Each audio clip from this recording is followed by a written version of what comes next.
Kamto peut bel et bien être investi par son parti politique, le MRC. C'est faux. Les glossateurs, parce que c'est comme ça qu'on les appelle au plan technique, du MRC sont dans la manipulation, je le répète. Ils ont un objectif qui est un objectif politique.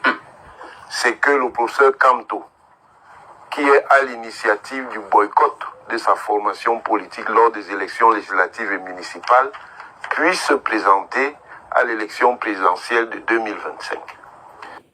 Onangini est en train de vous expliquer qu'un parti politique qui a pour objectif de présenter son candidat à l'élection présidentielle est dans la manipulation. Dont l'objectif d'un parti politique doit être de ne pas vouloir présenter son candidat aux élections présidentielles. Les mêmes qui vous reprochent d'avoir boycotté les législatives sont les mêmes qui vous reprochent de ne pas boycotter les présidentielles. Vous boycottez, ça les énerve. Vous ne boycottez pas, ça les énerve. De la dissonance cognitive. On avance. Maintenant, l'article 121 du Code électoral prévoit 3 possibilités. Mais la possibilité que le professeur Kamto ne peut pas utiliser, c'est précisément celle d'une candidature directe du MRC à l'élection présidentielle. Pourquoi? Parce qu'il n'a pas de représentant ni dans les conseils municipaux, ni dans les conseils régionaux, ni à l'Assemblée nationale, ni au Sénat. Maintenant, ils font de la sorcellerie. C'est du fameux juridique. Le fameux juridique. Voilà quelqu'un, on lui demande pourquoi ils ne peuvent pas présenter un candidat. On s'attend à ce que, en bon professeur qu'il est, il se réfère à la loi, mais il dit ils n'ont pas de représentant. En vertu de quelle loi n'ont-ils pas de représentants? Les élus du SDF qui ont démissionné et qui se sont retrouvés à l'intérieur du MRC appartiennent désormais au MRC. Article 3, alinéa 4 de la loi numéro 90/56 du 19 décembre 90. Nul ne peut appartenir à plus d'un parti politique. La vie est facile, hein, sauf quand des criminels de l'éducation comme Onangini viennent s'agiter et hurlent dans les plateaux télé pour mentir. La loi est dure, mais c'est la loi. Dura lex, sed lex. Ça ne vous plaît pas que la loi permette au MRC de se présenter, mais digérez, car telle est la loi. Ah bon? Ils font de la sorcellerie, c'est-à-dire ils disent que non. Vous dites que c'est du fameux. Je dis que c'est du fameux juridique. Chez toi, c'est du con cognitif. Compreneurs comprennent. Ils font de la sorcellerie en disant que être représentant ne signifie pas qu'on ait été élu. Oui, car vous avez validé l'UPC également. Il y a 30 sénateurs nommés sur les 100 sénateurs que compte la République du Cameroun. Ce qui fait que l'UPC est représenté à l'Assemblée nationale parce que actuellement ils ont un sénateur en leur sein. Donc tu peux être un représentant sans pour autant que tu aies été élu. Tu peux être un représentant nommé. Mais là n'est même pas le débat en ce qui concerne le MRC. Nous sommes dans un code électoral. Quand on parle de représentation dans un code électoral, c'est essentiellement par la modalité élective. Il n'y a pas de représentation politique dans le code électoral qui ne passe par la médiation de l'élection. Mais comme ils ne se sont pas présentés, il faut maintenant jouer sur le mot. Il n'y a pas de représentation dans le code électoral qui ne passe par la médiation de l'élection. Bon, enfin, j'ai dit que c'est pas le débat, mais bon, quand on a un piètre personnage qui vocifère, on est obligé de réagir à chaque fois. Les 30 sénateurs peuvent bien, justement, représenter à un instant T une formation politique à l'Assemblée, enfin, à la Chambre haute. Et du coup, un parti politique, en vertu des sénateurs qu'il possède, porte un candidat aux élections sans que le sénateur ou les sénateurs que comporte ce parti aient été élus, parce qu'ils ont été nommés. Donc le code électoral intègre aussi ces sénateurs-là, il intègre donc aussi des représentants qui ne soient pas issus d'une élection. Enfin, on va venir au vif du sujet, ça c'est même pas le sujet, c'est un misérable individu qui incroyable, distille la bêtise dans l'espace public camerounais. C'est terrible. Pour dire non, l'article 121 ne dit pas que représenter, c'est avoir été élu. Mais c'est de quelle représentation qu'on parle? On ne parle pas de représentation commerciale. On ne parle pas de représentation judiciaire. On ne parle même pas de représentation diplomatique. Et c'est là où je dis qu'en fait, il confond les formes de représentation, et particulièrement le professeur Maurice Timoteo, parce qu'il est privatiste. La représentation en droit public et la représentation en droit privé, c'est deux choses différentes. Le mandat de droit public est un mandat qui est lié à la plénitude potestatis, c'est-à-dire la pleine puissance qui est associée à la souveraineté. Il est obligé d'utiliser une locution latine pour donner plus de puissance à ce qu'il dit. On fait tout ça, mais ça ne transforme pas mensonge en vérité. Tu peux dire pleine puissance, point final, et après tu continues. Mais pour meubler le mensonge, évidemment, tu fais un habillage, un remplissage qui n'apporte rien du tout, aucune valeur ajoutée. Enfin, laissons-le finir d'abord. Qui acquis sur la base de la souveraineté n'est pas un mandat aliénable, n'est pas un mandat tangible, n'est pas un mandat transmissible, n'est pas un mandat transférable. Autrement dit, on ne peut pas faire commerce de ce mandat, comme disait M. Elimbi Lobé. Quelqu'un est élu au SDF, on le débauche et on dit qu'on a des élus parce qu'il est venu dans le MRC. Ça, c'est un scandale. Voilà pourquoi je parle de sorcellerie juridique. C'est de l'ivou. Merci, hein. Le scandale, vous venez d'écouter le scandale. Onan Guinée est lui-même un scandale ambulant. Et en plus, il crie. Comme tous les menteurs, il crie. Maintenant, on va passer dans le vif du sujet.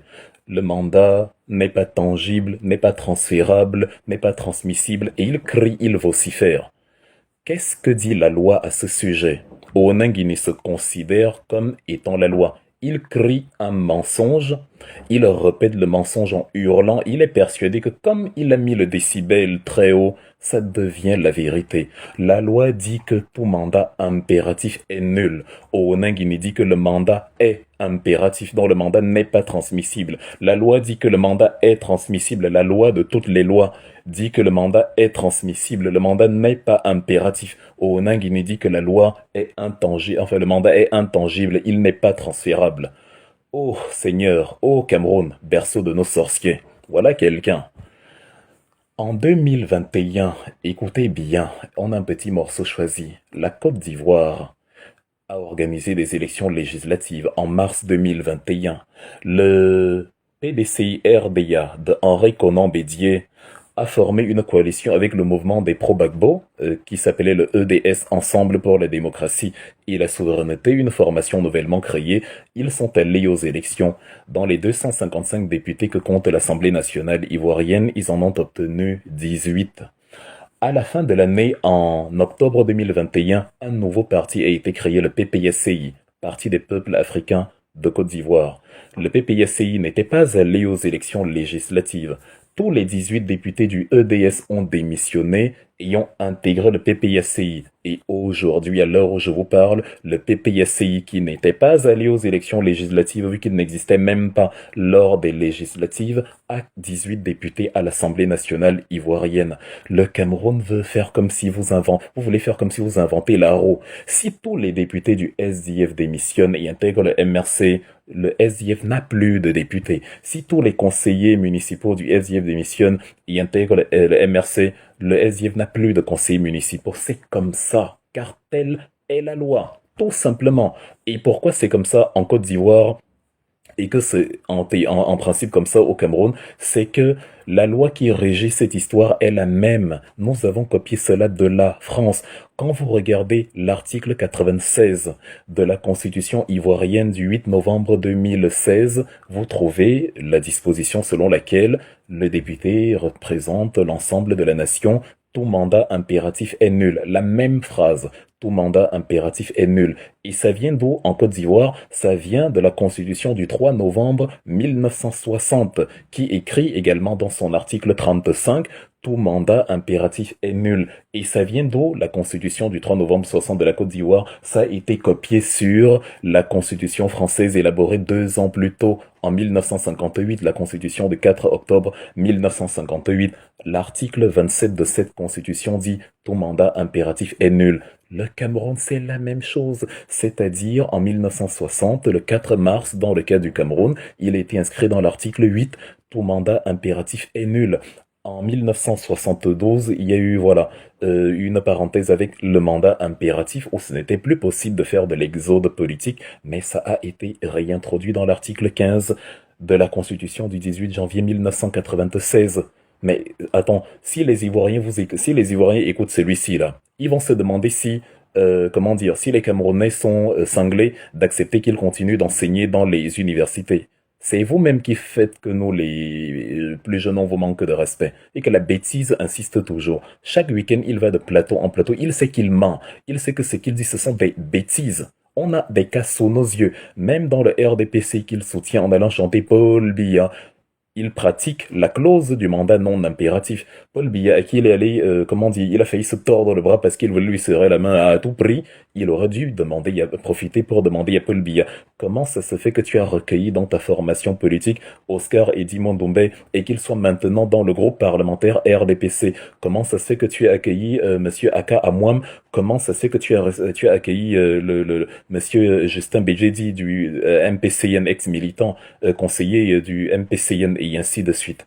Tu pratiques le mandat impératif nul dans la formation politique que tu soutiens, et pour désavouer un opposant, tu es prêt c'est-à-dire à trahir ton propre serment d'enseignant, à trahir les propres enseignements que tu as reçus et que tu véhicules, j'ose croire, à tes étudiants. Voilà la Côte d'Ivoire, qui a le même article que vous. Tout mandat impératif est nul. Et voilà la Côte d'Ivoire où des partis qui ne sont pas allés à l'Assemblée recueillent des élus, des partis qui sont allés à l'Assemblée. Ce n'est pas parce que ça vous énerve que ça cesse d'être la loi. Si tout le monde boycotte, démission du RDPC, tous les élus et rallient le MRC, ça devient des élus MRC. Point final. Pourquoi faire simple là on peut faire compliqué? C'est aussi simple que ça. La loi ne dit pas, et notre cher Onangini, il a beau s'agiter, nulle part il ne va vous trouver l'article qui exige que les députés en question aient préalablement participé aux élections. Le boycott est légal et ne te disqualifie pas de la possibilité d'avoir des élus en ton sein issus d'autres formations politiques. Ils ont démissionné, c'est leur droit. Et en vertu de l'article 3, alinéa 4 de la loi de 90, ils ne peuvent pas en même temps être membres de leurs anciens partis politiques. Et évidemment, ils ne sont pas interdits d'adhérer à une nouvelle formation politique. Vous avez vu ça écrit où? Qu'un élu qui a démissionné est interdit d'adhésion à une nouvelle formation politique. Ce n'est écrit nulle part. C'est-à-dire, ce sont des citoyens, ils n'ont commis aucun crime, aucun délit. Par conséquent, aucun droit ne leur est enlevé. Vous enlevez des droits à des élus qui n'ont commis aucune faute, qui ont joui de leur droit de démissionner, tout en conservant leur mandat. Vous leur enlevez la possibilité de militer pour une autre formation politique. Ça va pas à la tête. En vertu de quelle loi, de quel texte? Ils adhèrent donc à la nouvelle formation politique et dès lors, elle peut avoir des élus.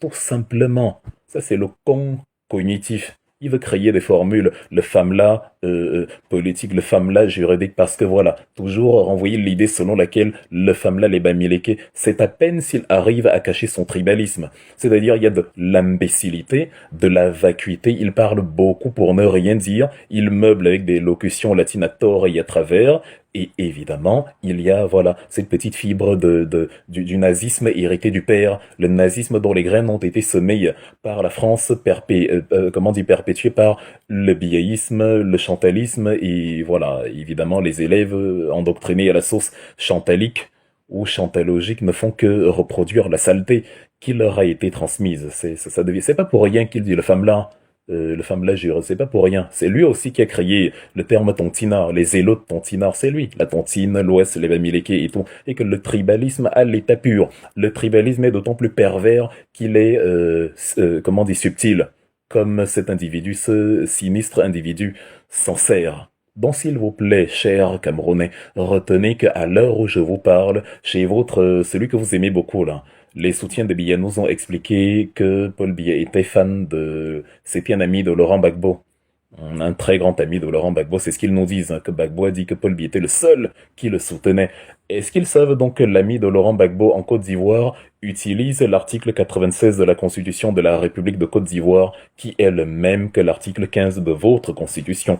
Tout mandat impératif est nul. Est-ce qu'ils savent que le parti de Laurent Gbagbo n'était pas aux législatives? Il n'existait même pas à l'époque. C'est un autre parti des soutiens de Gbagbo qui a transmis ses 18 députés au parti de Gbagbo. Et aujourd'hui, Gbagbo est représenté à l'Assemblée avec ça. Arrêtez le con cognitif, c'est-à-dire arrêtez, mais une fois pour toutes.